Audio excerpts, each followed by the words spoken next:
টি-20 বিশ্বকাপ শেষ হয়ে গেছে কিছুদিন হলো, কিন্তু আমাদের জুনিয়র তামিম অর্থাৎ তানজিদ হাসান তামিমের মাথা থেকে এখনো টি-20-র ভূত নামেনি। মানে ভাইরে ভাই, খেলা হচ্ছে one day match, jersey one day condition, কিন্তু তানজিদ তামিম ক্রিজে নামলেই মনে হয় তার কানের কাছে এসে কেউ ফিসফিস করে বলে, তামিম পাওয়ার প্লে চলছে, মারো, প্রতি বলেই ছক্কা মারো।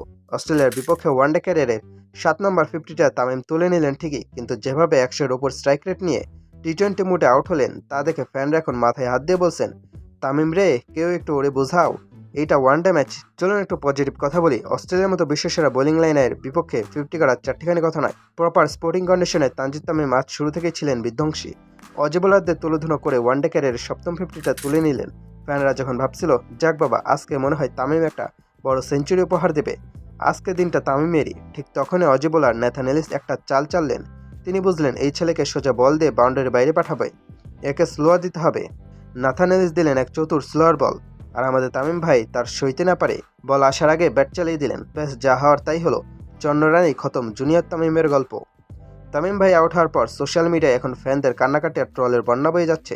ফ্যানরা বলছেন, তামিম ভাই, ওয়ানডে ক্রিকেট একটু ধৈর্য দেখাতে হয়, বল বাই বল দেখে খেলতে হয়। এটা কোনো 20 ওভারের ম্যাচ না যে প্রতি বলেই ব্যাট ঘুরে হিট করতে হবে। আসলে কথাটা কিন্তু ভুল না বস, আপনি থিতু হয়ে গেছেন, 50 করে ফেলছেন, উইকেটে রান আসছে, এখানে তো একটু রয়ে শয়ে খেলে ইনিংসটাকে 100 বা 150-তে নিয়ে যাওয়া দরকার ছিল। কিন্তু না, তানজিদ তামিমের ডিকশনারিতে ধৈর্য শব্দটাই হয়তো নেই। তার মেন্টালিটি হলো, বোলার বল করবে, আমি বল দেখব এবং মারবো, আউট হলে হব, কিন্তু ডট বল খেলা যাবে না। তবে একটা বিষয় মানতে হবে, তানজিদ তামিম যখন ফর্মে থাকেন তখন তার ব্যাটিং দেখতে দারুণ লাগে। এই যে 100-এর উপর স্ট্রাইক রেট নিয়ে খেলেন, এটা কিন্তু মডার্ন ওয়ানডে ক্রিকেটের জন্য বেশ ইম্প্যাক্টফুল। কিন্তু সমস্যাটা হলো, এই ইম্প্যাক্টটা যদি মাত্র 50-54 রানে শেষ হয়ে যায়, তাহলে তো দলের খুব একটা লাভ হয় না। অস্ট্রেলিয়া যখন দেখলো ওপেনার সেট হয়ে গেছে, তারা মাথা কাটে উইকেটটা তুলে নিল।